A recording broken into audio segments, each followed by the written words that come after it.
Hello friends, to be perfectly honest, at one point or another we have all wanted that dreamy danmei bookshelf that we have seen floating around here and there, and that reality could be within your reach if you wish to get your hands on these books, these specific books that you see right here for yourself if that is something you so wish to do. The burning question here is, where do we start? In this guide, I'm hoping to explore rosmei in its entirety, how to buy from them, the stories that they have published, are going to publish, and are in the works of publishing, which books might be of interest to you, or which you might just want to add to your wish list for the time being. So hopefully this video can answer most of your questions today.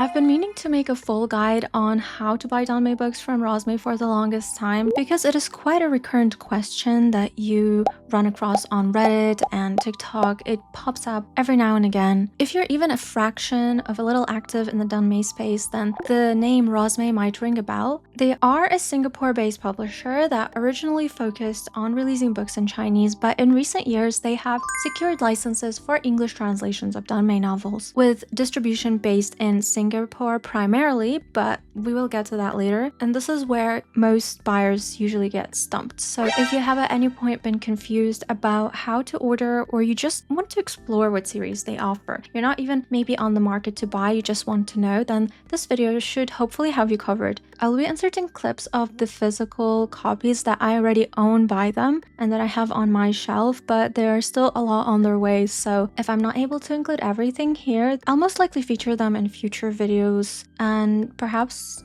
we could even choose one of rosmei books to read together. If there is one you're curious about at the end of this video, please let me know down in the comments. So before we get ahead of ourselves, what is rosmei and what are they all about? As I mentioned earlier, they are a Singapore-based indie publisher and copyright agency that works directly with Chinese authors and publishers to bring fully licensed danmei that are most typically packed with stunning extras. We have printed autograph postcards, bookmarks, mini posters, and most recently they have introduced the M and B editions in addition to what we already have. The M edition is their version of a special edition with non-paper merch that they will be doing for some volumes of certain novels. So far we don't have that many announced, but I'm sure more will be coming. And B edition is the same but with a box. Again, we don't really have a visual representation of this yet, but we can speculate that it will be probably similar to this box that I have by Comfong, and I have their TGCF edition in it. I can showcase here. Just this is my assumption of how it might potentially look like, but it is all up for interpretation currently because we don't have anything confirmed as of yet. So yeah, they are trying to bring all this and more to the English-speaking side of the world. The caveat being that they don't really ship directly to other countries. That is due to licensing reasons, but they do partner with some amazing local stores and group order hosts. So let's take a look at how you can still get your hands on their beautiful editions if you are outside of Singapore. Which brings us to how to buy their books. If you go onto their website, and this would be your step one, is to check their current partners list. It is listed out in detail. You can find all of their established partners right here on this page. I will also leave the link in the description of this video for easy access, and any other mentioned sites that will be in this video will also be linked down below, so you'll hopefully have all the resources that you need to help navigate these treacherous seas. Step two would be to see if any of the available partners ship directly to your country, because some stores do ship internationally, but not all of them, so it's always good to double check. So you can either choose your region, you could even go out of your way to choose something outside of your region, but you know, that would rake up the shipping costs by quite a bit, so you might still have to do your own research at your own time to fully garner what is the right option for you. Step 3, if there are no direct shipping options, you could join a group order, or also known as a go instead. Goes are fan-run organized pre-orders where someone, typically the GOM, group order master, handles the bulk shipping and then forwards the books or other merch to buyers in their region. I personally always join and pre-order through one of the EU Goms, I kind of am feeling hesitant to blast her name in this video just because she works so hard and is already at full capacity. I do trust her with my life, honestly, and have only ever had the best experience. Just look into the Goms in your own area and see what works for you. The books always arrive safe and sound every time. I'm going to assume since the Gom that I join with packages everything super snug and the whole process is incredibly smooth, that other Goms probably handle it in a similar way. I want to believe so. If you're in the EU, I highly recommend checking what is what. Just please be sure to read disclaimers and general info when filling out Google forms for things like this. All the information you need will typically be on the Google form. Bonus option for EU peeps that I've heard amazing things about is Atom Comics, and it's a Polish store that offers direct shipping both within the EU and worldwide actually. So if you're a little shy about joining a Go and would rather place a direct order, this is a great alternative. And while I haven't ordered from Atom Comics myself yet, apart from pre-ordering the deluxe edition of Scumbill Self-Saving System, I have heard amazing things nonstop. Their packaging is superb. Everything arrives in great condition. So honestly, if you're not sure who to go with, Atom Comics has my vote as well. Alright, now that we sort of got it covered on how to get your hands on the books, let's talk titles. I've been keeping track of all of rosmei's current and upcoming releases in my Notion, and I thought, it would be fun to walk you through it. I haven't read most of these myself just yet, but I'll do my best to highlight what each series is about based on what my friends and the fandom have been saying, and also based on the synopsis that they've added recently. We'll also look at some of the freebies each volume comes with and get a feel for the overall vibes, whether this is something you might be interested in, or perhaps you'll find out that it just doesn't suit your tastes. So whether you're new to danmei or already deep in the fandom spiral, or you're somewhere in the middle, or just simply looking for something to add to your bookshelf, I'm hoping there is something here that will catch your eye. And of course, feel free to let me know in the comments which titles you're most excited for and which titles you would like me to cover on the channel in the future. I'm really curious to hear everyone's top picks. That is like the most exciting part for me. Also, before we get into the books, I have two quick notes. One that comes up quite often is the difference between licensed and fan translations. Fan translations have long played a huge role in bringing danmei to international readers, and many of us, in fact myself included, probably discovered these stories through fan translations first. But official, or also referred to as licensed translations, like the ones rosmei publishes, or the ones you might be more familiar with like Seven Seas and the publisher that closed down last year, Peach Flower House, they are legally authorized by the original authors or their rights holders, and that means that the publisher is working directly with the author or their studio, and this sales actually do support them. So when you buy a rosmei edition, for instance, you're helping create more official danmei releases, you're helping generate better quality books, you're helping support your favorite author, and you're giving more chances for your favorite stories to reach a wider audience, which I'm always so excited. When I hear that someone recently stepped into their danmei journey, it reminds me of myself, so it's just so cute and wholesome hearing all of your stories. So if you want, share those as well. Oh, and by the way, this isn't about judging anyone's reading choices. Fan translators have built an amazing community for all of the fans, but it is exciting that we now have official beautiful editions we can legally support and collect if that's what you so choose to do. Which brings me to a second important note. It's a little reminder from me to you that these books are absolutely 100% beautiful, that's true, but they are not a must. They are a want at most, so please only get what feels right for you and always keep your budget and well-being in mind. That always comes first, okay? Please take good care of yourself above all else. The stories will still be here when the time is right. And in the meantime, there are so many easily accessible fan translations that you can look into, and I might cover those in a future video as well. So never fret. All I want you to know is that please don't let this discourage you. Everything will be timestamped on this video, so feel free to navigate and jump back and forth between the sections that interest you most. Let's start with our first ever licensed work, How to Survive as a Villain. I do believe I've read the manhwa version of this way back when, but I don't remember anything from the story, to be honest, which I'm a little bit worried the fact that it did not sink into my brain, but also it has been a long time, and it is tagged under transmigration, drama, historical, romance, comedy, and angst, so quite a lot going on here. This is being released in paperback. I have some art from the one manhua listed here in case you're someone who enjoys getting art baited, and if this helps in any shape, way, or form. There's also this little quote that goes along with it. When I think of you, even for a brief moment, I want to accompany you for the rest of my life. If I had to put it in one sentence, it would be because I love you.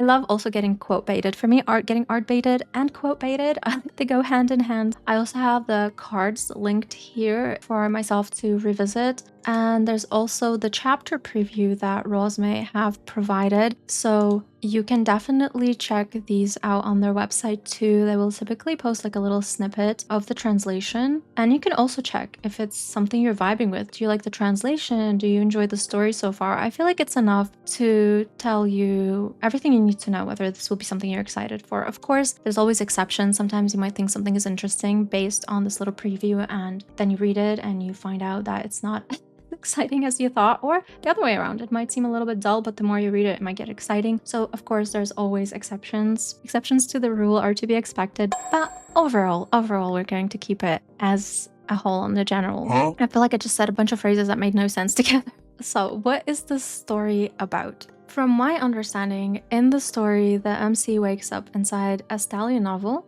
Yeah, this might ring a bell if you've read SPSSS before, and he's been assigned the role of a tyrant villain, fated to die, but no pressure. The twist, I think, is that the male lead actually knows that the MC is a transmigrator, so if you're a fan of this kind of trope, that might be a lot of fun. Of course, you can imagine that there's going to be a lot of chaotic fun to be had. So tone-wise, it is heavy on comedy, but it also has some angst and fluff. This is why it's typically referred to as SPSSS's cousin. I'm going to make a brave assumption that it might not be for you if you prefer serious political intrigue or tight plots, or you just like misunderstanding based comedy, because from what I understand, this might have like a handful of it. Keep that in mind. And actually, we can go and check out their official synopsis because I don't want to get things wrong. Waking up as the villain is bad enough. Waking up as this villain is a death sentence. When domineering CEO Xiao Yuan, I should have checked how to pronounce these names, I'm so sorry, opens his eyes, he finds himself in the body of a doomed emperor in a third-rate stallion novel, aka the villain who imprisons the righteous protagonist Yan He and dies a gruesome death for it, not on his watch. Armed with knowledge of the plot and a strong will to stay alive, Xiao sets out to rewrite his fate. Instead of cruelty, he offers kindness. Instead of power games, he offers friendship. After all, Yan is supposed to build a grand harem and rise to greatness. Xiao's just here to support him, from a safe distance. But as fate unfolds, nothing goes according to plan. The story still hurtles toward war, conquest, and betrayal. So there is a serious aspect to this novel. And Xiao finds himself tangled in misunderstandings, overly helpful courtiers, and a very conflicting relationship with the man he's supposed to fear. How to Survive as a Villain is a laugh-out-loud danmei transmigration comedy full of political twists, emotional confusion, and a very reluctant villain who might just become the hero of his own story. I'm going to say rosmei did a really good job of writing up this synopsis because I am more excited to read this novel. From the way I understood it when looking at novel updates was completely different, and just for comparison, so I know I'm not completely cuckoo, I have everything linked for our hsav access. Yeah, this is not giving the same vibe. It's a bit different. Like it has a different aura to it. I wasn't as excited to read it compared to how rosmei has described it. So that's a win for me, I guess, depending on how you see it. Okay, this just bumped it up on my TBR by so many spots, like so many spots. Rosmei has released 2 volumes so far, and they both look stunning. They're of great quality, which I might tackle in a future video. I kind of have prepared this overall impression tag space, and one is going to be for ranking how much I liked the novel, whether it was a 1-star or 5-star, and then the S tier that you see here, the letter tier, that is actually for the aesthetics. As you can see here, I have some aesthetics that I started working on but haven't really finalized, so this would be purely for the cosmetics, and yeah, mainly just that. Yeah. I can't even talk, but I think the covers of these are gorgeous. The only downside is that the little border cutout, well, it's just there, it's loose, so you would have to either use a book sleeve. I'm using this transparent book sleeve to hold it together, courtesy of our beautiful and generous group order master. That was a great idea. I also believe Strawberry has posted doing something similar on their page as well. Yeah, this is where that idea came from.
Right, let's move on to their next series, Nan-chan. And this is by the very dearly beloved author of qqgk, or more commonly known as Ballad of Sword and Wine. So it's by the same author. I actually started reading this one and then I stopped midway because I realized just reading it surface level wasn't working. It is a very rich book, it's very interesting, but I want to go back and reread the first volume again before I receive the second volume. I feel like I've missed a lot of plot points that were essential, and I will say it's actually heavier than you might first think. There is an arc that is pretty dark, and sometimes this is glossed over. It's not always mentioned. Keep your eyes on the lookout for that. Do check out the trigger warnings. If you need to get art baited, this is by qqgk. This is by this artist. I'm sorry, I don't know how to pronounce their name. And one of the quotes here is, "Even if your heart is loftier than heaven, you are but a caged bird at present." Oh my gosh, this hurts me so bad, and I haven't even finished the novel yet. And now that we're on the topic of this, please try not to spoil anything in the comments without being overly explicit, because perhaps someone might run across your message and want to pick it up, but if we spoil it for them, then it might not be as interesting anymore. So please, let's be courteous of everyone. They also have a chapter preview for this. From the acclaimed author Tang comes Nan-chan, a spellbinding supernatural mystery that weaves Chinese mythology and Buddhist lore into a tale of redemption and revelation. A disgraced immortal, thought long dead, a shape-shifting fish with a mind of its own, a cryptic copper bell that seems to lead them on a wild goose chase, or is it something more? After committing patricide against the Supreme Father, Jinglin is annihilated for his betrayal, but instead of fading into oblivion, he awakens, weak and diminished, in a secluded courtyard. His only companions, a mysterious bell, a silent stone figure, and a talking fish that soon transforms into a child whom he names Zangji. When the bell is lost during an attack on their quiet abode, Jinglin and Zangji set off to retrieve it. The trail it leaves behind winds through a series of puzzling, harrowing cases, each one embodying a different form of human suffering. As the mysteries deepen, so do the questions. What is the bell's true purpose? Why has it chosen this path? And what awaits them at the end of this journey? Follow Jinglin and Zangji as they unravel a tapestry of memories, desires, and intrigue in a quest for the truth that may be better never uncovered. I don't know how that makes you feel, but it definitely makes me impatient to receive the second volume because I need to know things. I need to know what happens. I believe this novel is known for its mature writing style. It's very elegant, it's very intricate, and it is very deep, so it might take a couple of rereads to fully appreciate the nuance. It's good to know that this is not your typical fast-paced danmei. If you're fresh off of something like GGCF, don't expect the same vibes, that's for sure. Nan-chan is much slower, it's darker and more philosophical. Yeah, if you enjoy heavy emotional weight of stories, this will definitely be for you. If you enjoy some angst, if you enjoy a slow start, themes of trauma and longing, yes, yes, but I don't think it might be for you if you dislike dense writing styles or you prefer fast-paced plots with immediate payoffs. This just might not hit the same for you, but you never know. Again, I'm just here to provide what I can, but at the end of the day, the decision is yours on whether this is something up your alley or not.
Let's move on to something a bit lighter.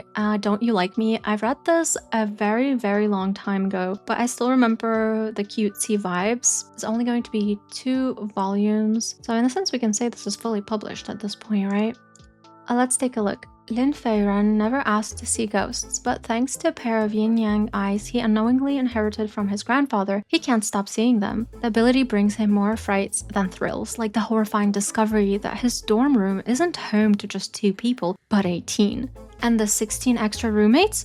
Let's just say they like to party every night. There's only one way to get a break from the constant hauntings: physical contact with Gu Kaifeng, his annoyingly perfect roommate and the person Lin has perhaps unfairly labeled his arch nemesis. The closer the contact, the longer the ghost-free relief lasts, much to Lin's dismay. Still, clinging to Gu is better than being scared out of his mind, and to Lin's growing confusion, Gu doesn't seem to mind the clinginess. In fact, he's surprisingly accommodating. He lets Lin sleep in his bed, shares his desk, and even tags along to the toilet. Lin is desperate to find another solution, any solution that doesn't involve sticking to Gu like a human security blanket for the rest of his life. But why does Gu seem so pleased with the current arrangement? I love this novel. It's so unserious. It doesn't take itself seriously. It's so fun. If this is your first introduction to a modern setting, I highly recommend it. It's a very quick read, very easy. And it has all those classic tropes that a lot of people love: enemies to lovers, forced proximity. It made me laugh a lot.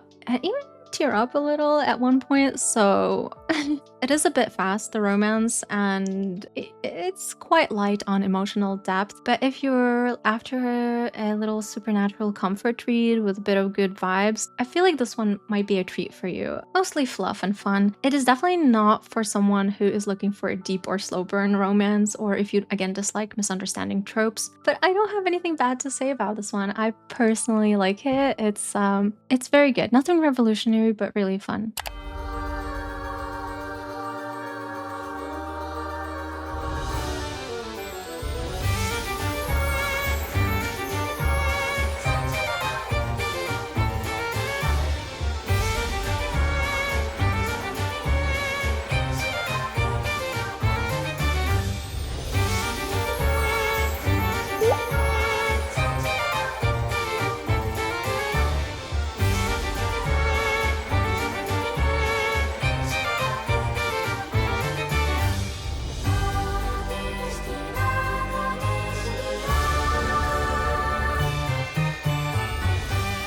Moving on to another modern danmei, your 2 OP are also known as "You Boys Play Games Very Well." And the synopsis on rosmei's page reads, "One is a top-tier streamer, the other is a top-tier troll. Both are about to log into love." Oh, that sounds cute. Ling Mong is infamous for his sharp tongue, dramatic flair, and signature farewell, Lemon Daddy's send-off. He's not a top-tier player, but he's notorious and proud of it. Okay, one day, he gets matched with Mangosteen, the legendary god-tier streamer everyone calls Man God. After a crushing loss, Ling jokingly types, "You're too OP, ooh?" The phrase, oh my gosh, the phrase spreads like wildfire. I can't even read. The phrase spreads like wildfire. Memes, comments, danmu. He can't escape it. Embarrassed but obsessed, Ling starts watching Mangod streams religiously until a run-in on campus leaves him wondering, could Mangod be a student at his uni too? To uncover the truth, and maybe with a little pride back, Ling organizes a campus-wide gaming tournament. The prize? A pack of condoms, a meal card, and his last shred of dignity. Oh my god. What this sounds so funny. Hilarious, sharp, and slow burn sweet. Your 2OP is a campus danmei rom-com about gaming glory, internet family, and falling head over headset for your online rival. I love this head over headset. Wow. Okay, you know what? Another modern danmei that is being bumped up on my TBR. What? Rosmei is killing it with these. I don't think it was on my radar. I do own the copy and I was gonna get eventually to it, but I feel like this bumps it up by a lot. I love this kind of silliness, and the reason why I also say they are on my TBR but kind of like low is because I'm more of a historical setting girly. I enjoy the xianxia, xuanhuan, and wuxia genre more than modern, but I have recently let go of my comfort zone and tried some modern danmei and I have been obsessed. So I think this is a good sign. The vibe check here is that if you're looking for something cute, spicy, hilariously funny, and just all in overall good fun, then I feel like this is a must read. It doesn't take itself too seriously, it seems, and I love that. I mean, come on, how can you take Lemon Daddy seriously? I couldn't. Yeah, I guess it might not be for people who want serious character development or just aren't into ridiculous humor and online slang, but I am interested. It has got me intrigued. There's some art here from the traditional Xi'an novel. They look so cute together. The nice thing about this is it's only one volume, so it will be a fast read. I'm very tempted. Just the moment I stop recording. Okay, I gotta pace myself.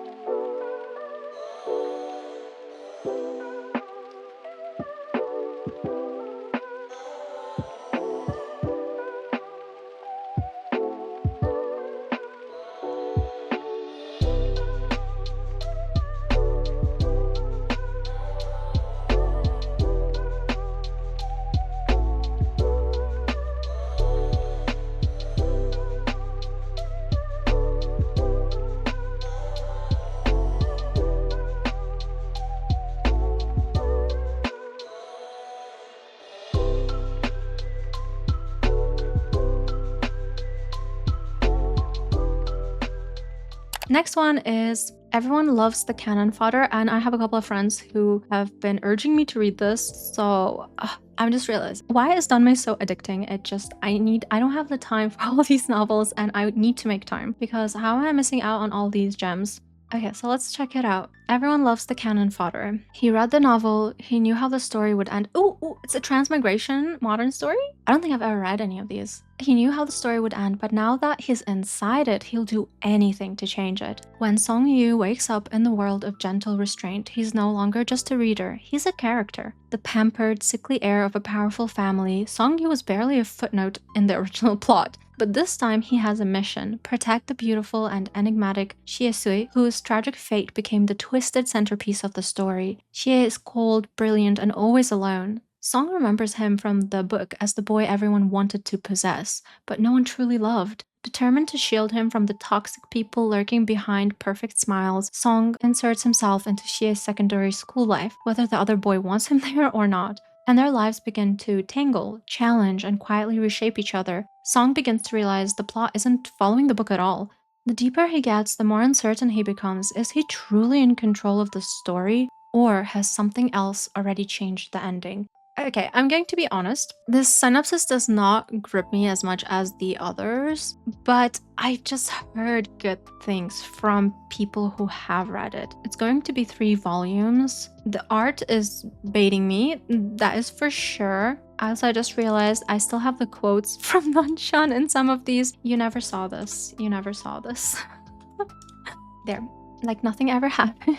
And from what I've heard, there are themes of abuse and memory loss and things like that. So to tread on with caution, if you're looking for a lighthearted romance, then this might not be for you. Or if you cannot handle slightly darker emotional undertones, you might want to avoid this one as well. I am usually not someone who shies away from darker novels. I mean, Arha is among my top reads. I don't think if right now I'm in the right headspace for a novel like this, even though obviously it doesn't seem to be too high on tragedy. It just says comedy, romance, school life. Is this correct? Because I put these in and I don't remember if these are the actual tags.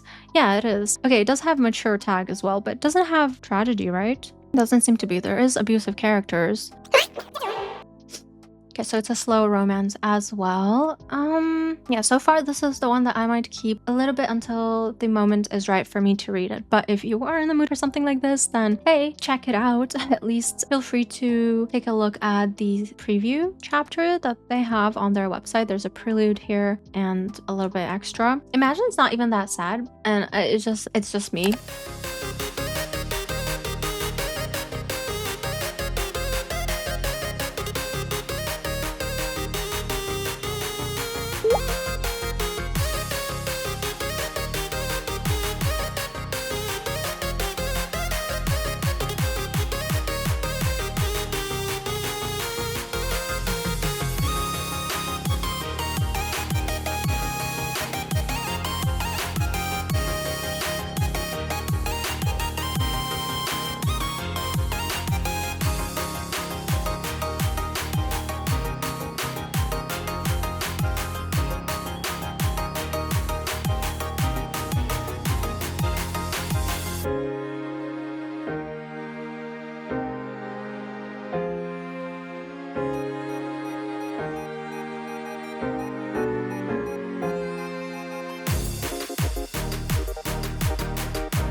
Alright, next is Coins of Destiny. This is by Priest, right? Yeah, it is by Priest. And look at this beautiful fan art by qqgk. Oh my goodness. It's gorgeous. It's stunning. It's spectacular. A little quote bait. Master was wrong. What kind of jade am I? I can't even be considered a solid rock. I'm just a pile of mud. What? That is so sad. Another sad one. Okay, let us see. What's the difference between ascension and death? Between mortal and immortal, human and other? The coins of destiny may reveal heaven's will, but it is up to you to obey it or defy it. Once a revered name in the cultivation world, the Fuyao sect has fallen into despair until a group of misfit disciples breathe life back into its hollow halls. A narcissist, a mischief maker, a sharp-tongued prodigy, an idiot, and a half-blood child.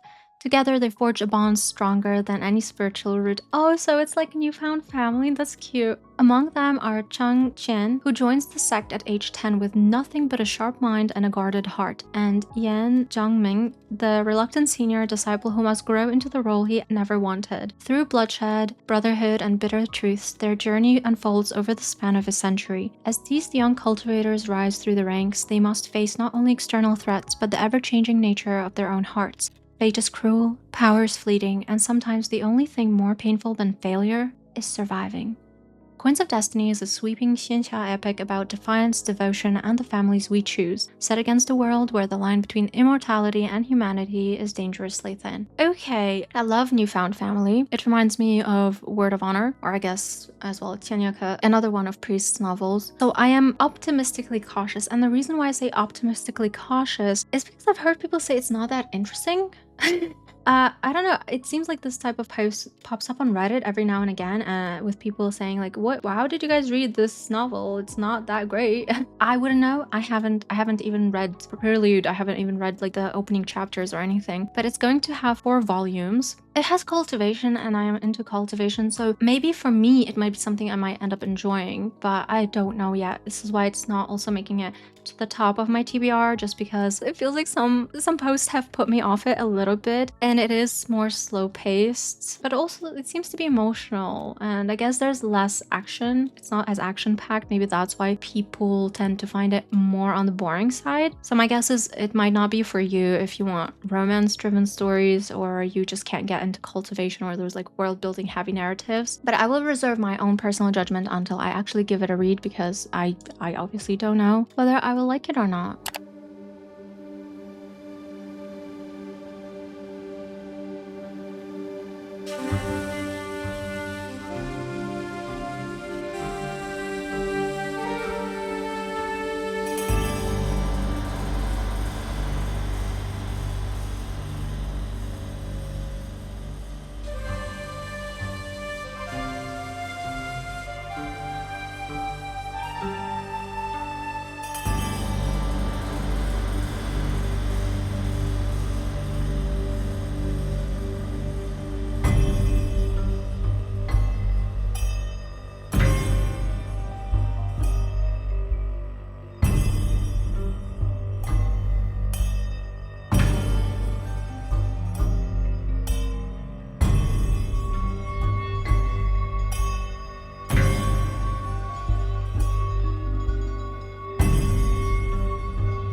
Moving on to Kaleidoscope of Death. Let me start off by saying I started reading this and I love it. I love it so much. Now, why did I not finish the first volume? Because I realized I'm getting super obsessed with the story and I don't have another volume. Now, I could hunt down the fan translation, but I just want to read it with this translation. It's so good. Like, I love the official translation of Kaleidoscope of Death and I love the characters.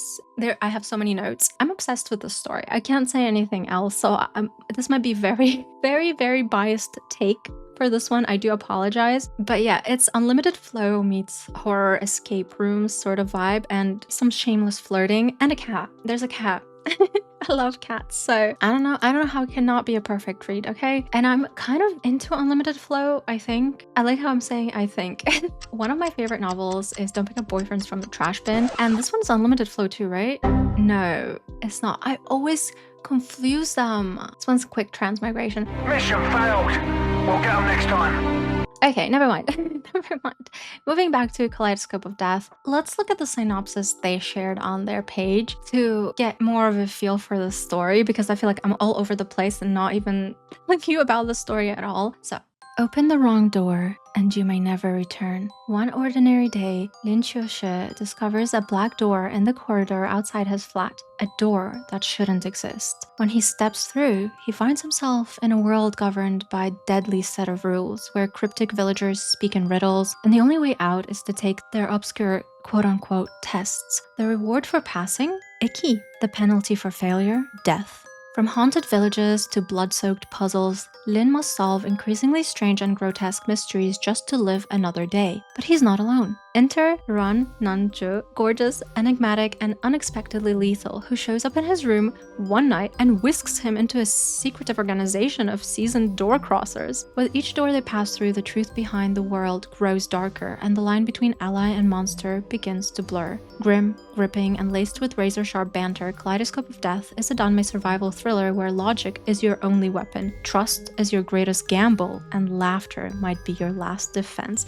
Oh my gosh, I have goosebumps right now. I can't. I love this story so much. And again, I was so tempted to just hunt down the fan translation and finish it, but I'm trying to be strong because I didn't finish the first volume yet. I'm like, I don't want to let it go. I might just reread it. I'm just gonna keep rereading the first volume until I receive the second volume. And how many volumes are there overall? I kind of forgot. Oh no, it's going to have 6 volumes, true. And the first 2 volumes, they were sold like separately, but the last 4 will be sold together. So 3 and 4 together, 5 and 6 together. I love the covers. I love the novel. Again, very, very biased take, but I feel like if you like unlimited flow, you will love this. If you like some horror elements, on the scale of how grotesque it is, at least in the first door that they went through, it was spooky. It was pretty spooky. And I was reading it at night, so I got a little bit spooked. It's not that bad. It does include a lot of horror elements and some gore and psychological themes. And again, it's very arc-based survival format. So if you're someone who might not enjoy that, then perhaps it's not for you. And I guess if you dislike horror and suspense and such, this might not be for you either. But if you're someone who enjoys calm, clever MCs and chaotic cross-dressing male leads, perhaps, I don't think this is a spoiler. If you take a look at the pre-order freebies, you can see he's cross-dressing. He is so funny. Ruan Nanju is so funny, I can't. Yeah, if you love smart world building, sharp humor, power couple that is unbothered, this is definitely for you. I love mysteries. I love death survival games full of eerie puzzles and deadly twists. So yes, high on my list. Again, I'm very sad I don't have the next volume yet because I'm like literally withering away without it, but it's okay. I can stay strong. I don't know if I will be documenting my journey of Kaleidoscope of Death here on YouTube or on TikTok, but I definitely want to go back and read the parts I've already read and do more in-depth analysis and just in general fangirl about this novel because I love it so much.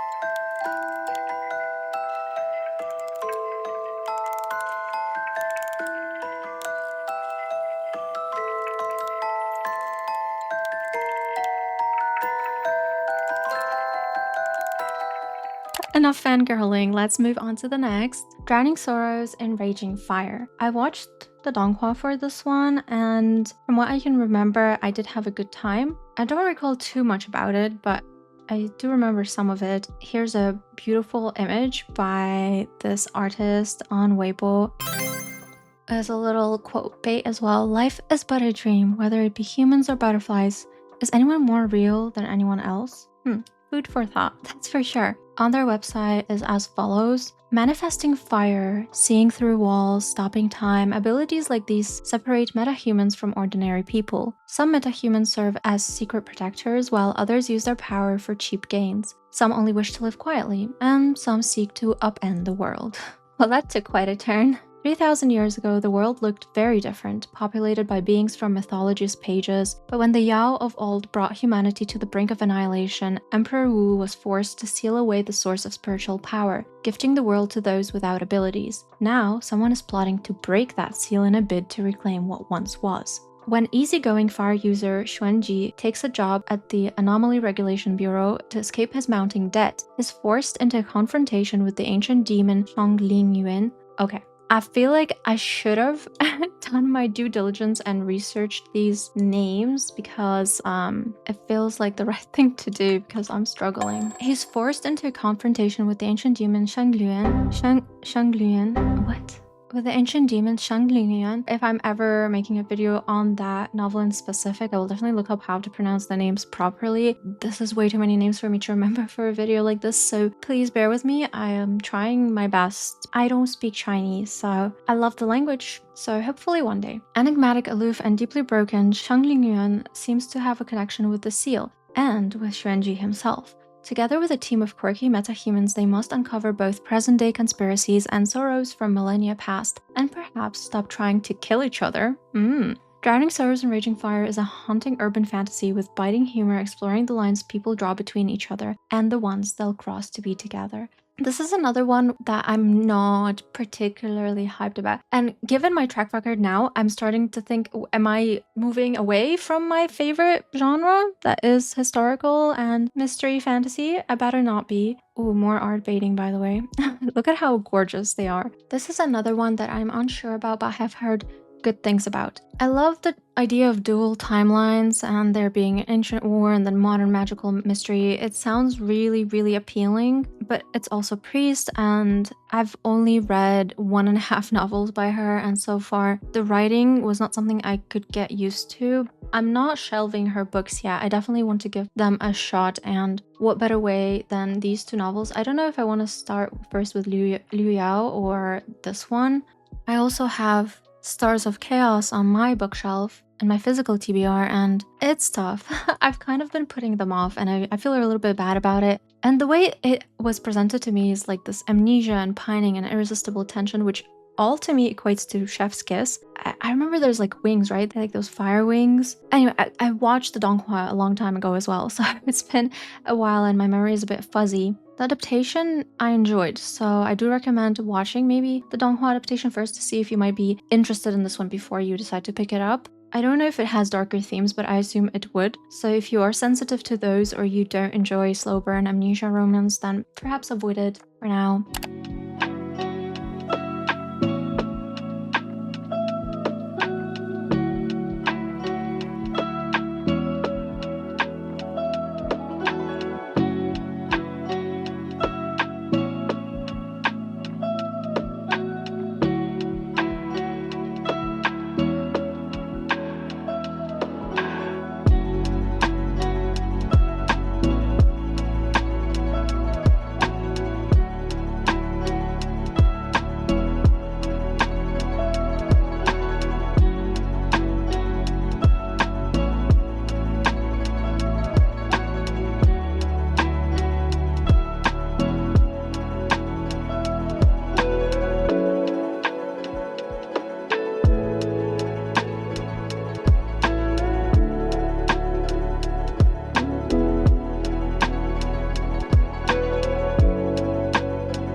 Next, we have the beloved Global Examination, qqgk.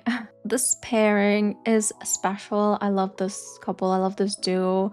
Here's some fan art by this amazing artist on Weibo. You can check out their page. I'll also be linking it down below. And here's a little quote. "Don't close your eyes at me, big invigilator. You don't need to avoid me. You don't have to ever do that. I won't be afraid of you, I won't distance myself from you, and I won't think of you as a monster." So I did fully read the fan translation back in the day when I started my danmei journey, which I think was in 2022. I am one of those people that has a very rocky relationship with this book. I'm not going to go too in depth. Maybe that is something for a future video. I love the pairing. I struggle a bit with the plot, and this is completely on me because I know people adore this book. So what is this book about? Let's check out Rosmei's synopsis of it just to get a feel for the story. Welcome to the exam where failing isn't an option. People across the world are randomly pulled into an eerie alternate world where they must survive a series of twisted, life-threatening examinations, quote unquote. Each exam is disguised as a school subject, but the questions and riddles, the logic supernatural, and the price of failure is often death. Yohuo wakes up in this bizarre world with a clouded memory, a sharp tongue, and instincts too honed for an ordinary man. Cold, clever, and uninterested in teamwork, he quickly draws attention, for better or worse. Chinjo, an invigilator ranked among the system's elite, is tasked with keeping examinees in check, but something about Yohuo doesn't fit any pattern he knows, and that makes him dangerous. As they circle each other through high-stakes challenges and ever-deadlier puzzles, a strange connection begins to form between invigilator and examinee, but in a system designed to break the mind and erase the past, trust may be the most dangerous risk of all.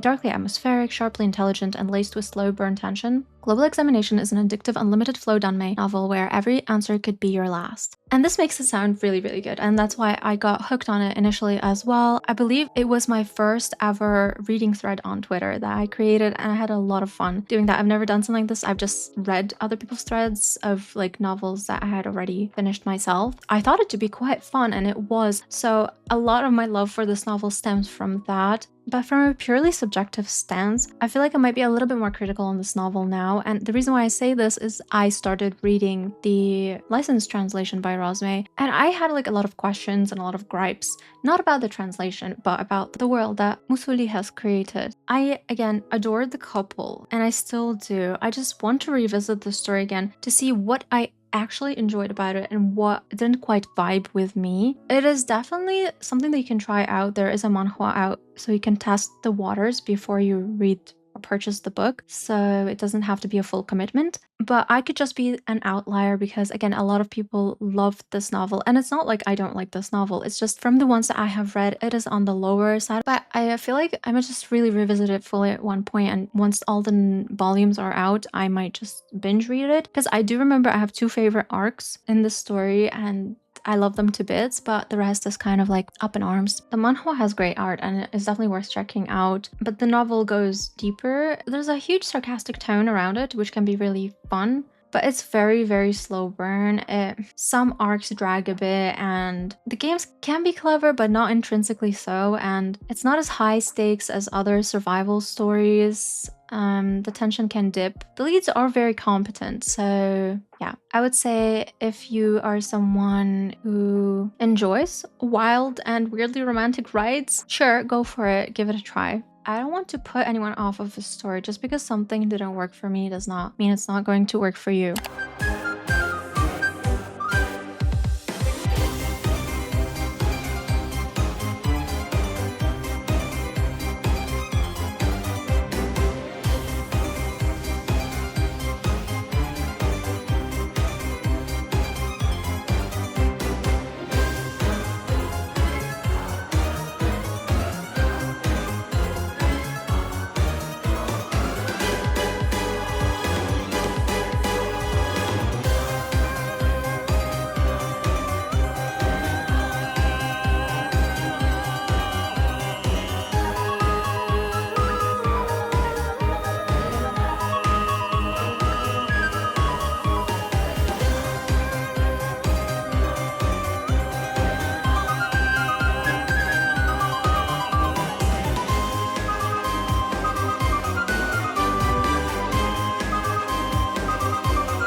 Next, we have The Earth is Online. I'm not very familiar with the esport genre, which I assume this is, right? Recently received the 2 volumes that they released. They look so gorgeous. I'm quite excited for this one. Let's check it out together.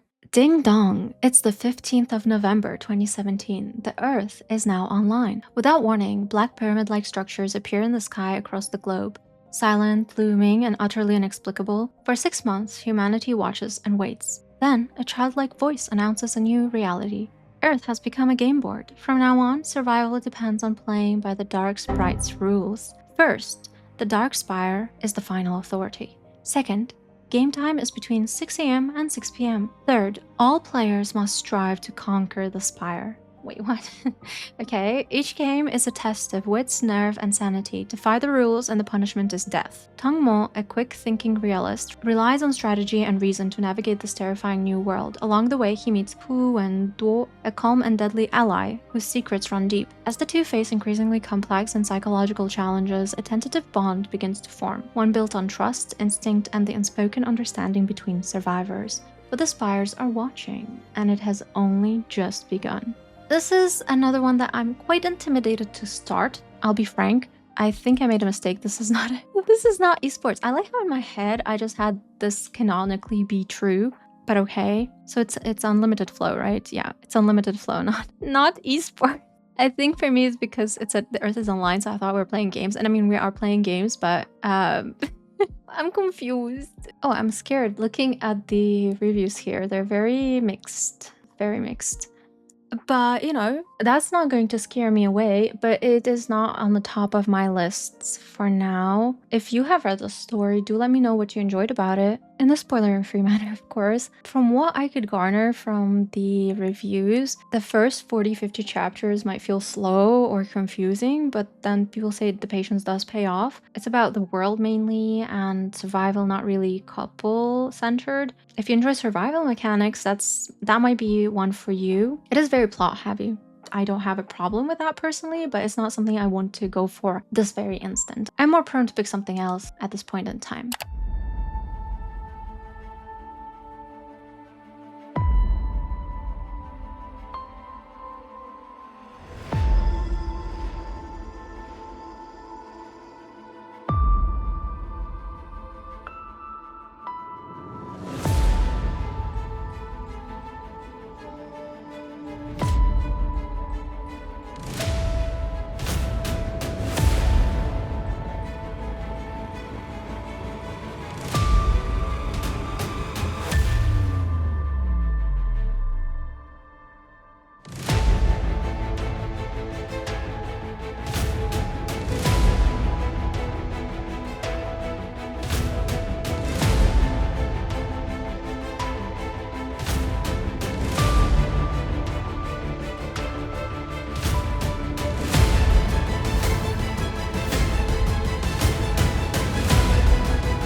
Then we have the defectives, or also known as pin. I know there's a donghua for this one as well. So look at them. They look so beautiful. And also there's a little quote. Remember that from now on, knowledge is more valuable than money. Boundless curiosity is more precious than knowledge. And what's more valuable than curiosity is the starry sky above our heads. So this is sci-fi. And one thing I know about myself is I'm not a sci-fi girly at heart, which is why I never even watched the donghua, because I was like, am I going to enjoy this one? I know it is well known among priest lovers, because this is another priest novel, right? Yep, it's priest. There's so many priest novels here. Not only do I not really enjoy the sci-fi genre, I am also very hesitant picking up priest. So this is like a double whammy for me of not wanting to pick it up, but I'm not going to be that kind of person. I will give it a shot for sure. It's just not fair otherwise. But let's check out the synopsis. Maybe that will change my mind. Well, or maybe not, because it says TBA here. We could read the preview. Era of Decadence. I don't know if I should read the entire thing. That's a lot of stuff. And the synopsis on novel updates does not help me either. Perhaps we should just check out the reviews. Yeah, that might be the best. I mean, it seems to be highly rated for the most part. From what I can gather, it's very long, complex, and emotionally heavy. There's topics on human experimentation and also some other touchy subjects. Also heavy on world building. There's set in a galaxy-spanning society run by AIs, politics, and cybernetics. So definitely not a breezy read. It's more of a layered story. I would say it's not for you, and probably not for me if you're someone who dislikes political plots or need fast pacing or just prefer romance being front and center. Yeah, I don't know when I will get around to this one. I feel like I need some kind of challenge to get myself excited for it. Otherwise, I might never get around to reading it. There are some mixed in reviews as well. Like there's both good reviews and just negative reviews. I don't know. I love the art though. Look at how cute they look. And this is by ailing. I'll leave the link to their page as well. Yeah, I don't know how I feel about this one. I don't have much to get hyped about except for the book. The book is gorgeous, so the book itself is stunning. Next, we have a Break in the Clouds, or Breaking Through the Clouds, Poyun, and they are handsome as well. There's a little quote to go here with this story. Loving you isn't a choice, it's a fate I'm grateful for every single day. Oh, that's romantic. Let's take a look at rosmei's synopsis. In a city shrouded by secrets, the past begins to stir like a break in the clouds. 3 years ago, a drug raid in Guangzhou went catastrophically wrong. The explosion killed the entire task force and buried the case under blood and rubble, leaving every lead incinerated, every witness dead. Now, in Jianing, Senior Sergeant Yan Xie investigates a chilling new case, a young man found frozen to death in an industrial freezer. What should have been routine quickly brings more questions to the surface, especially when a composed, soft-spoken man named Lu Changjiang inserts himself into the investigation. Interactions with the mysterious Mr. Lu sets off alarm bells. Something doesn't add up. He is too calm under pressure, too precise in his insights, and far too familiar. Ooh.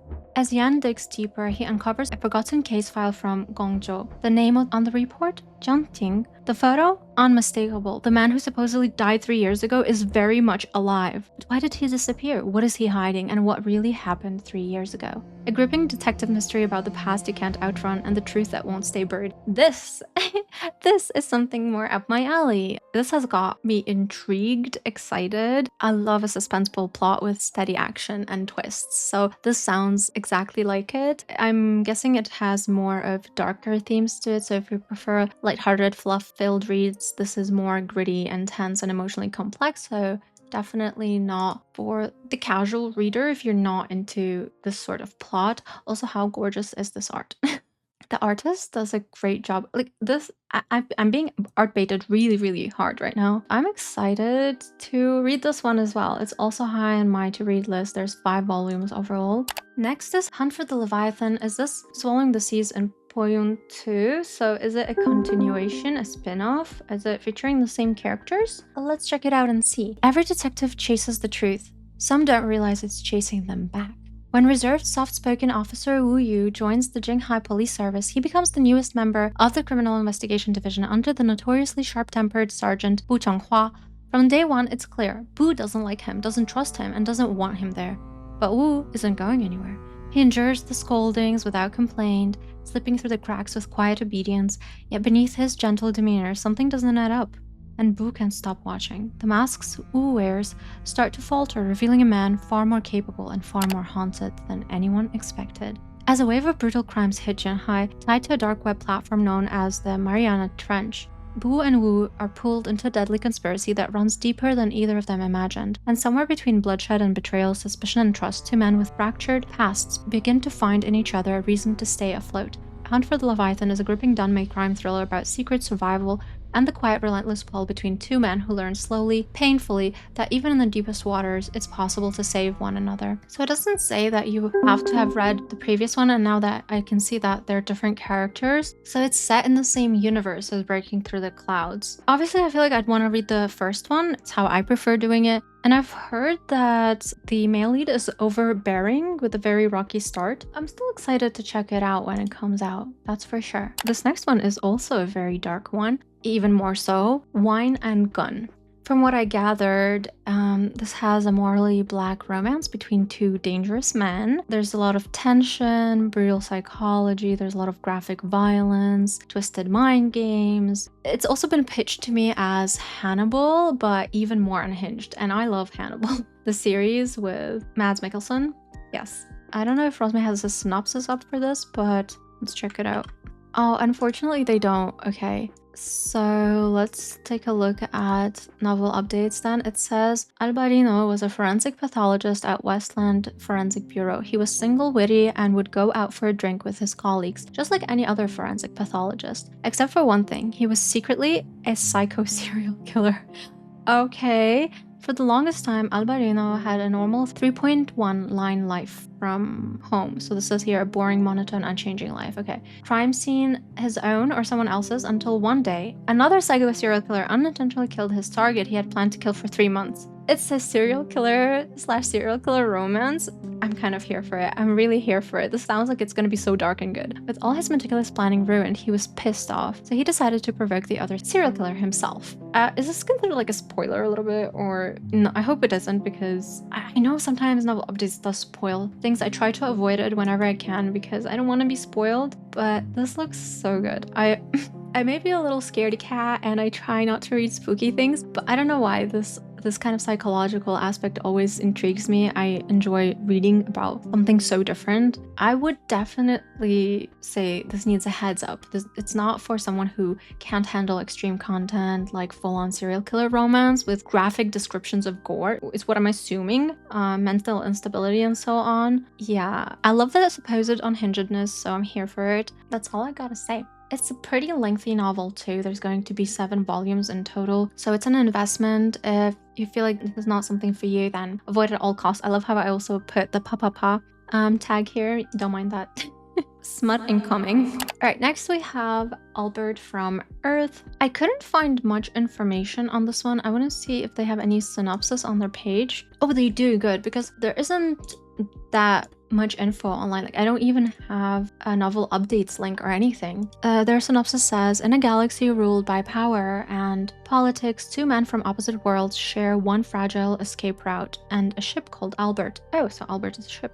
Julian is on the run from his fiancée, with enemies behind him and secrets too dangerous to reveal. To flee the heart of the Empire, he hires a gruff, sharp-tongued pilot known only as Z, or Zed, a space cowboy with one rule: no questions, no complications, and definitely no feelings. Z believes love is a trap. Julian isn't so sure. Forced together, a small ship on a slow journey to Titan, their personalities clash at every turn. Julian is refined, cryptic, and stubborn. Z is blunt, guarded, and convinced that affection leads only to pain. Oh, poor baby. Was he hurt before?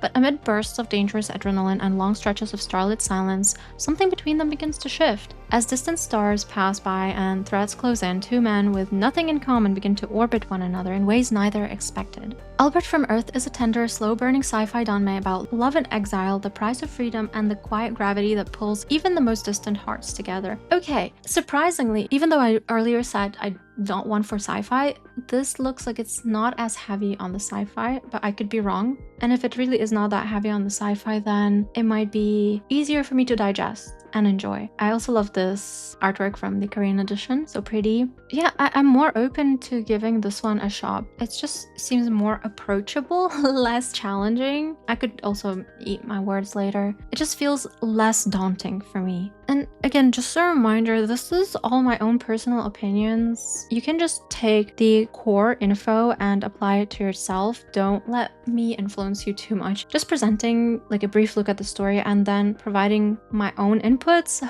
It's not written in stone, okay? Definitely, please take everything with a grain of salt. I mean, if you are looking for a romance-centric story, I can't tell too much about this novel, so I'm not going to say whether it would work for one person or wouldn't work for another, but I will definitely read it whenever they open the pre-orders because I'm curious, and it's only one volume, so it would be a quick read, I feel like. Oh, the nice thing about this one too, as you might have noticed by my tags here, there will not only be a physical copy but an ebook available as well, same for Wine and Gone, and I don't remember if some of the other ones had them, but do keep an eye out on that because if you would prefer to try it out at your own time digitally, then that is another option as well. It's much more affordable too. I'll see what I will do, but I feel like I want to get this and read it and just make a video on it to actually understand who this might interest, because I can't garner from this whether it's heavy on romance or if it's heavy on plot or if it's heavy on both or neither. Like, I'm excited regardless. So let's move on to the next one, The Bat, or The Story of the Bat. This is from the audio drama team. Looks very pretty, and luckily for us, they do have a synopsis on their page. Let's take a look at it together. In the martial world, technique defines legacy, and revenge is written in blood. In the Jianghu ruled by the strongest sects, one killer moves in silence. His calling card? A desiccated bat.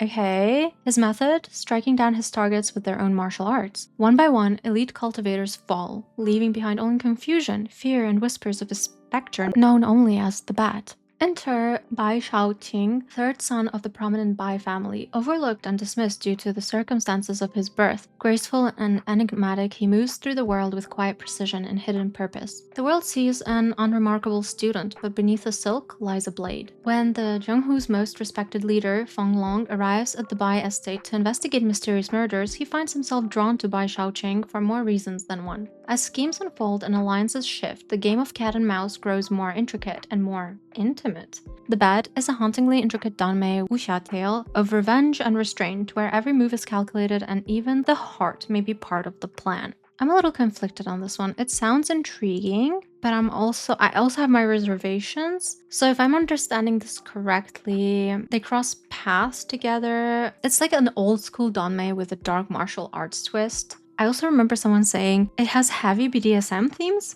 That's a bit different. There's also like some master-slave dynamic. Let me check the tags on novel updates because here I only have wuxia and martial arts. That's it. Abusive characters, death of loved ones. I might be getting spoiled here. Okay, let's see. Clever protagonist, possessive characters, serial killers, yandere. Okay, BDSM, yes, I see it. Betrayal. Black belly.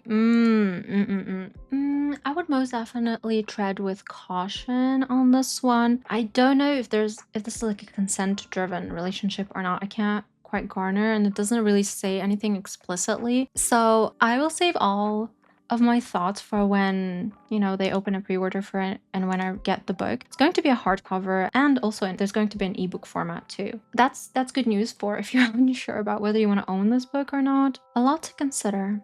Next is The Killer of Killers, so another serial killer romance? Wow, we're getting not one but two. I guess anyone who's interested in this is winning as well. Let's see if they have any synopsis of Shaoqing. They do. Okay. He hunts serial killers. He's in bed with one. Oh, a special agent, Leo Lawrence, has made a career out of catching the worst of the worst. But over the past years, someone's been beating him to the punch. A vigilante known only by the codename The Green Cleaner, who eliminates serial killers before law enforcement can catch them.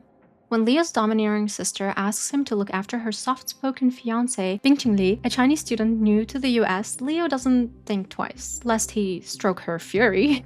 But what starts as reluctant guardianship quickly turns into an unsettling magnetic bond that has Leo teetering on the line of immorality. This sounds so juicy. Meanwhile, his increasingly intimate encounter Would the cleaner blur the line between the hunter and the hunted? He's repelled by the killer's methods, yet fascinated by the mind behind them. Caught in a web of obsession, desire, and secrecy, he begins to wonder, can he change the man behind the masks, or is he already too far gone? Dark, seductive, and razor-sharp, The Killer of Killers is a tale of vengeance, justice, and the thin line between hero and villain. I'm living. When are they releasing? I need to know. Oh, their translation is about 85% completed, and there's an exclusive extra chapter that's going to be included. 3 volumes in total, physical and ebook. So no announcement yet, but they're 85% done, so that is something. I love the supposed cat and mouse thriller aspect of it. So I would say it might not be for you if you dislike morally gray couples or you want consistent tone from start to finish, because what I heard from others is that some arcs lose momentum mid-story and then some side plots are kind of unnecessary, and the ending is also divisive apparently. So some love it, some find it underwhelming. Take that as you will. Of course, we won't know until we read it because I've also read similar reviews before, but I ended up enjoying the novel. But for now, I'm excited for it. I just enjoy psychological reads. They're so fun. They're fun to analyze. They're fun to submerge yourself into, and that's how it is. Next, we have Obsessed. I like how it plays here. Where's my art bait? I don't have my art bait. Yes, unacceptable. I also see I have no card linked here as well. Do they have anything on their website? Oh, they do. Okay, because I couldn't find that much information online about this novel either. Or maybe I didn't look deep enough. Could have been that as well. Anyway. In the heart of Hong Kong, beauty and darkness walk hand in hand, and sometimes desire is the most dangerous crime of all. When a beloved literature teacher is found brutally murdered, Inspector Lai Xingyu is called to the scene. The investigation leads him to a soft-spoken, seemingly fragile secondary school student named Lam Yik, and from their first encounter, something shifts. What begins as curiosity twists into something deeper, darker, a consuming obsession that defies reason and crosses every line of morality. There's a lot of these kind of stories, huh? I'm glad they're adapting them because I've never heard of these before. As Lai entangles himself further in Lam's quiet, unsettling world, a pattern of grotesque murders begins to emerge. Each one more theatrical, each more pointed. The victims are not random, and as the clues spiral into something stranger and more intimate, Lai finds himself unable or unwilling to let go. Haunted by both the case and his own forbidden feelings, he must ask himself whether he's chasing the truth or running from it. Obsessed is a haunting danmei thriller that explores the thin, dangerous line between justice and desire, guilt and obsession, and in a city full of masks, the most terrifying revelations are often the ones we refuse to see. Yeah, this is another one of those pretty dark ones. They have a preview of the first chapter here and some more. Again, because it seems like something I might enjoy, I am excited for it, but not overly so as much as I was for the other two. Also, I hope it's a happy ending, and you don't have to tell me, but I don't know whether these are BEs or HEs, like happy endings or bad endings. I hope it is. Another thing that I heard about it is that it's written in a Cantonese flavor tone that fits its Hong Kong setting. That could be very different and interesting. And also, I would say it's not for you if you're uncomfortable with like grooming coded relationships or graphic violence, or I guess in general, manipulative romance. Yeah. This one leans dark, just like the other two. Oh, just another important tidbit that I found when doing some research is that the official English version from Rosmei, the author has agreed to change the show's age to 18, because in the original, he's a minor, but not in this one. So at least he's of age here. Might put more of your concerns at ease. Or not, if you're not into that sort of story. Next, let's take a look at Gold Class Enforcers, which I don't see much on their website. So we are going to go to our trusted novel updates and hope it doesn't spoil us too much. So this is another psychological one set in the 90s underground fight scene, and it follows two tough straight men as they fall for each other. I don't think this might be for me. From the reviews, there's a lot of good reviews. I feel like now I'm not sure, but it seems like it's going to be emotionally messy, and I'm not ready for emotionally messy, so people are saying it has really good storytelling though. I don't know. I am going to put my conclusions on hold for now about this novel because I really don't have anything to go off of. And there's nothing art baiting me, and there's like nothing necessarily drawing me to this novel. There will be smut. If you're into that, there's some smut in this one. I don't know. I'll see how I feel about it. Next is Art Thou Ailing. I actually did start this one just to see if I would be interested in it, and I'm talking about the fan translation. I only read a few chapters and then I stopped just to see whether I would be interested or not. Then I went back to reading whatever I was reading. I think I was reading Married Thrice to Salted Fish. This one, they've already announced the first volume and I'm so excited. After all these heavier ones, I feel like this is a much needed break. In the Empire of Great Xia, civility is a mask, courtesy a weapon, and love, perhaps the most dangerous of all. Chu Mingyun, Grand Commandant and master of his own ambition, rules half the capital with a fan in hand and a smirk that rarely fades. Known for his cunning, feared for his temper, and trailed by shadows both loyal and lethal, he moves through the imperial court like a chess master plotting his endgame. Su Shiyu, Grand Secretary and paragon of virtue, is his equal in every way, measured, refined, and maddeningly unreadable. His name alone is enough to silence a room, and his smile, courteous though it may be, conceals more than it reveals. A minister's suicide, a cryptic message, a rumor that shakes the court to its foundations. As secrets brew beneath silken robes and ceremonial smiles, Chu launches a quiet campaign of subterfuge and seduction. But behind Su's mild gaze may lie a sharper mind than anyone has dared to suspect. Every glance is a gambit, every compliment a calculated move, and in the end, only one question remains. Who's playing whom? Okay, the way this one is pitched on the card is so funny. Flattery with loyalty, and then evil scheming gong with gentle scheming shou. Like, I love that. And this part here, the story of a person feigning a cut sleeve who truly became a cut sleeve, and a person who didn't want to get involved with a cut sleeve became the cut sleeve first. It sounds really intriguing, and I already started it. My impression on the first few chapters that I read was I highly enjoyed it. It wasn't confusing. It was just very gripping from the start, and I still don't know exactly what's going on, but I feel like that's part of it. I'm enjoying it. It's historical. I love historical settings, so you will definitely catch me reading this when it comes out. I'm so excited, so I should change this tag here. The pre-orders are open for this, and definitely be pre-ordering this in August. I'm just so excited. They look so good together. If you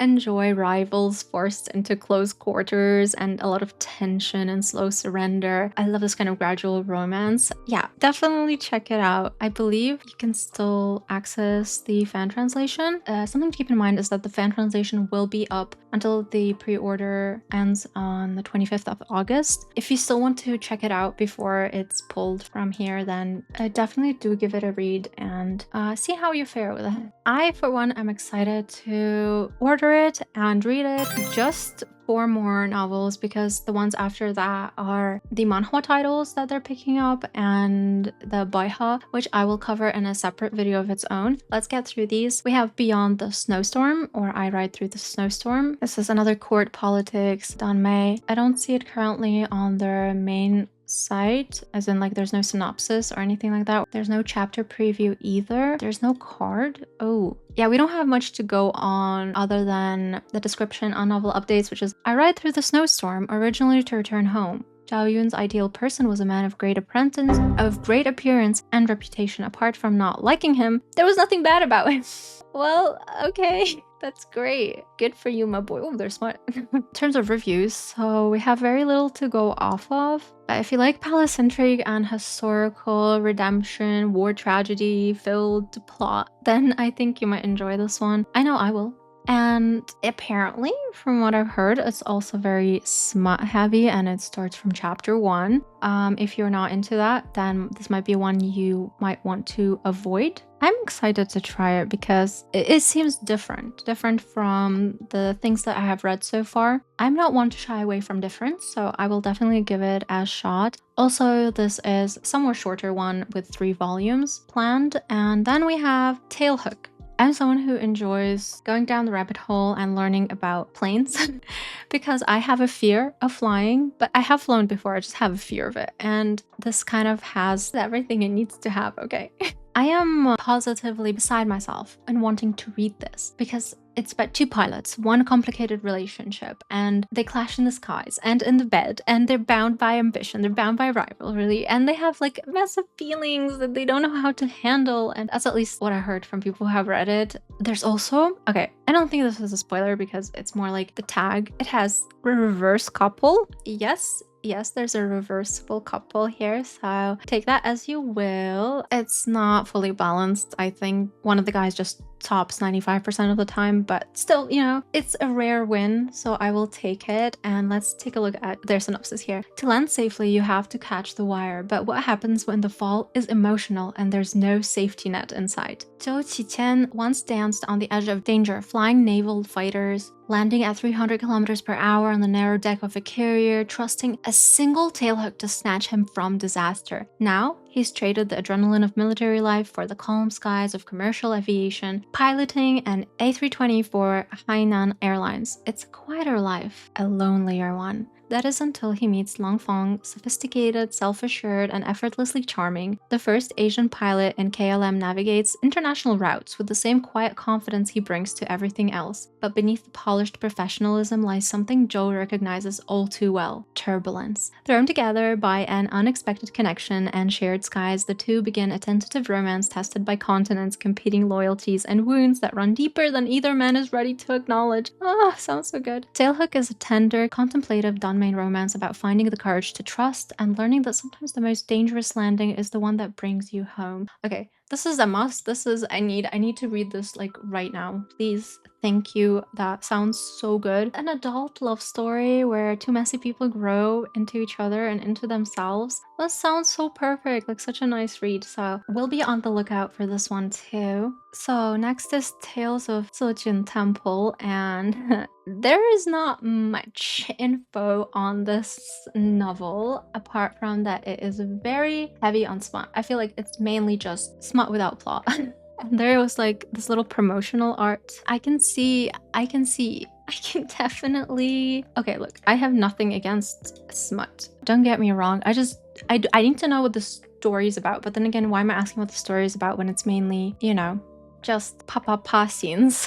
I did try to look up more info on it online, and there's not much to say. It's very short, historical fantasy, 90% vibes, 90% smut. Yes, the math is mathing, don't worry about it. There's like a side couple that is tiger and spider essence. Then there's a monk and flower yao main pairing. Yes.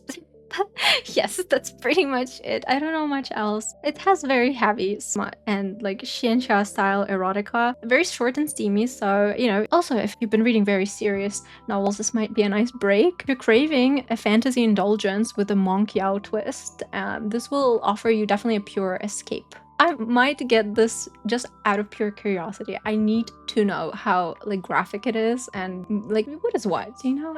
I'm just curious. Definitely just curious.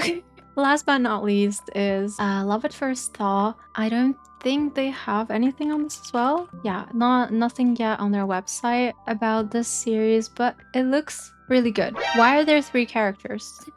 Why are there 3 characters in this picture? And like, you cannot see the other person's expression. There's nothing on novel updates as well, so this is another one where I had to dig deep in the recesses of the internet to be able to find anything at all. Apparently it's a political drama with a cold reunion, heartbreak, betrayal, lingering love. It's giving very depressing vibes for me personally. There's like a lot of repressed longing and slow realizations of what was lost, and if you could still mend it in some way. If you're not into political intrigue and you're not into emotional, like quiet emotional arcs, this might not be for you. This one is more about mood and the setup than any sort of complexity beyond that. I don't know much about this and there's not that much info, but it seems like a very bittersweet ride, but I'm willing to take the chance and give it a spin. If you will. It's only 1 volume too, so I'm ready to get my heart broken if that's what it has, and if it doesn't, I'm still interested to find out. And as I mentioned, the rest are kind of some of the manhwa series that they're planning, and as well as the baiha girl love ones. I will probably cover them in some other video, hopefully, if there's enough interest for it. If you'd like me to cover any other publishers coming out, like high tongue books, other maybe baiha publishers, do let me know. I will definitely look into it. If you also would like me to read out a chapter of any of these, also let me know. I would love to do like a little 15-minute challenge for each novel just to see which one would captivate me the most. Once I get through more of rosmei's novels, I'll definitely consider also creating a little starter pack tier list for which novels might be the most interesting. It will be very subjective, but perhaps that could be entertaining to some. For now, based on the information that I have, I am most excited for... I will not mention Kaleidoscope of Death because that is like my number 111, top of the tier. Next one I'm most excited for, and I will not mention the ones that I have read, like Don't You Like Me and Global Examination, because again, these I have already read. I'm very excited for Year 2 OP. Everyone Loves the Cannon Fodder, Wine and Gone, The Killer of Killers, and Art Thou Ailing. I feel like these... and of course Tailhook. There's another aviation related novel that's going to be covered by Haitang as well. They call The Approach. So there's quite a few coming our way. And yeah, I feel like this is pretty much it from what is on my radar currently. Of course, How to Survive is a villain too, but the rest are kind of like a little bit below the ones that I'm most excited for. And again, this interest might change over time depending obviously on the volumes and the story within and the characters and everything else. And that will have to do it for our little rosmei stroll. I hope it helped you feel a bit more at home in the world of official danmei books by Rosmei, whether you're planning to get your first purchase in or you're just here to admire the pretties from afar. I'm really glad we got to explore these stories together. However brief they may have been, there's definitely room for going more in depth in the future. If you have a favorite rosmei title that you've noticed out of the ones presented today, or even if there's just one you kind of secretly eyeing, tell me about it in the comments. I would love to hear your opinions on why it interested you. Also, let me know if you collect danmei books or if you're someone who prefers to read ebooks. I'd love to hear all about your little bookish adventures, and if you would like to see more danmei chats like this, feel free to stick around by subscribing and liking the video. It would mean the world to me. I'll catch you in the next video. Until then, happy reading and may your favorite ships always sail. Hala, bye bye. ギブミーマイクラッカースアタック